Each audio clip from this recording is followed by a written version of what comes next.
আসছে গোপাল, যাচ্ছে গোপাল। নমস্কার বন্ধুরা, আজকের গল্প যমরাজ গোপালকে পরীক্ষা নিলেন। সাথে থাকো আর শুনতে থাকো। একদিন যমরাজ তথা মৃত্যুর দেবতা সাধারণ মানুষের ছদ্মবেশে পৃথিবীতে ভ্রমণ করার সিদ্ধান্ত নেন। তিনি গোপালের চতুরতার গল্প অনেক শুনেছিলেন এবং তাকে নিজেই পরীক্ষা করতে চেয়েছিলেন। তাই তিনি মহারাজা কৃষ্ণচন্দ্রের দরবারে উপস্থিত হলেন। যমরাজ দেখলেন সেইখানে মহারাজা কৃষ্ণচন্দ্র সহ গোপাল ভাঁড় ও অন্যান্য সভাসদরা কোনো একটি বিষয়ে খুব হাসাহাসি করছিলেন। যমরাজ তার নিজের আসল রূপ লুকিয়ে তিনি ছদ্মবেশে সবার সামনে হাজির হন এবং তাদের সাথে তিনিও হাসতে থাকেন। বেশ কিছুক্ষণ হাসি ঠাট্টার পর যমরাজ মহারাজকে প্রণাম জানিয়ে বললেন, প্রণাম মহারাজ, আমি একজন পর্যটক, ভিনদেশ থেকে আসছি। আপনার এখানে এসে গোপাল মশাইয়ের প্রশংসা না করে থাকতে পারলাম না। মহারাজা কৃষ্ণচন্দ্র ছদ্মবেশী যমরাজের কথা শুনে হো হো করে হেসে উঠলেন। তারপর বললেন, বুঝলে হে ভিনদেশি, তাই জন্যই তো গোপাল আমার প্রিয় পাত্র। যমরাজ তখন মহারাজকে বললেন, অপরাধ নেবেন না মহারাজ, আমি কি গোপাল মশাইকে কটা প্রশ্ন করতে পারি?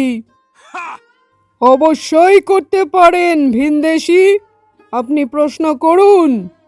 আমার প্রিয় পাত্র গোপাল আপনার সব প্রশ্নের উত্তর এক্ষুনি দিয়ে দেবে। গোপাল মহারাজের আদেশ মতো ছদ্মবেশী যমরাজের প্রশ্নের উত্তর দিতে অনায়াসে রাজি হয়ে গেল। বলুন ভিনদেশি, আপনি কি প্রশ্ন করতে চান? তৎক্ষণাৎ ছদ্মবেশী যমরাজ গোপালকে বললে, আচ্ছা গোপাল মশাই, বলুন তো জীবনের সবচেয়ে গুরুত্বপূর্ণ বিষয় কি? জীবনের সবচেয়ে গুরুত্বপূর্ণ বিষয় হলো বেঁচে থাকা। ছদ্মবেশী যমরাজ হো হো করে হেসে গোপালকে দ্বিতীয় প্রশ্ন করলেন। আচ্ছা গোপাল মশাই, বলুন তো জীবনের সবচেয়ে নিশ্চিত জিনিস কি?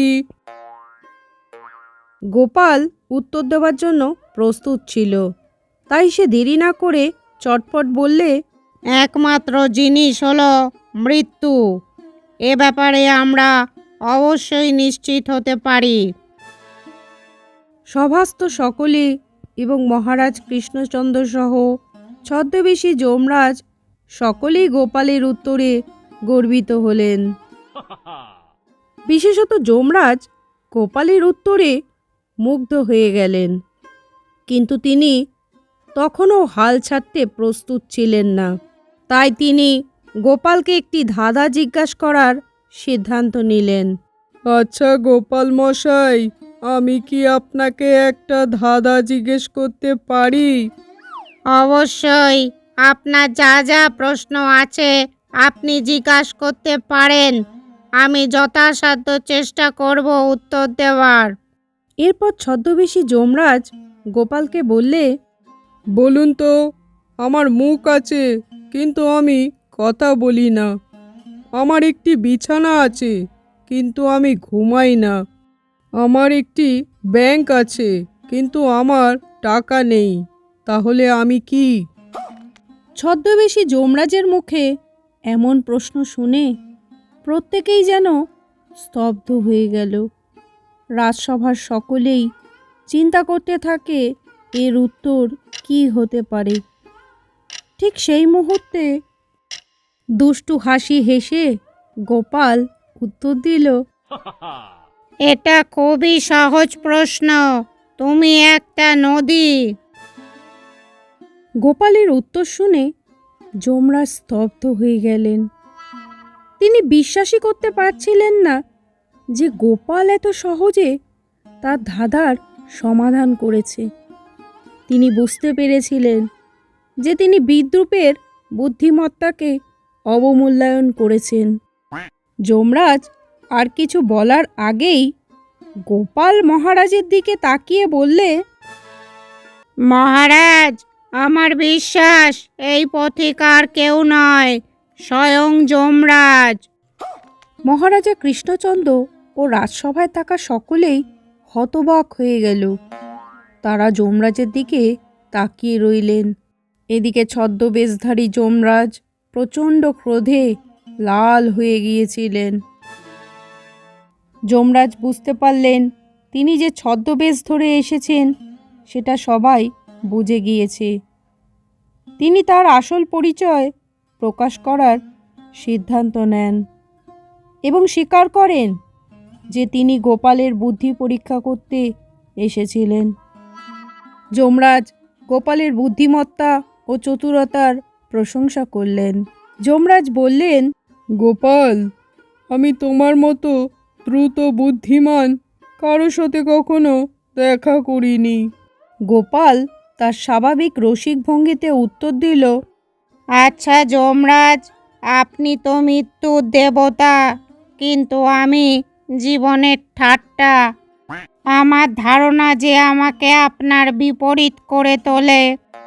যমরাজ হো হো করে হেসে বললেন, গোপাল, আমি তোমার থেকে একটি মূল্যবান শিক্ষা পেয়েছি। আমি তোমায় কথা দিচ্ছি আর কখনো কারো বুদ্ধিমত্তাকে অবমূল্যায়ন করব না। এই কথা বলে ছদ্মবেশধারী যমরাজ মহারাজা কৃষ্ণচন্দ্র তথা রাজসভায় উপস্থিত সকলকে বিদায় জানিয়ে তিনি যমালয়ে ফিরে গেলেন। এদিকে গোপাল তার হাস্যকর কৌতুক ও গল্প দিয়ে রাজা ও তার সভাসদদের মনোরঞ্জন করতে থাকে। তিনি আবারও প্রমাণ করেছিলেন যে বুদ্ধি সবচেয়ে শক্তিশালীকেও পরাস্ত করতে পারে।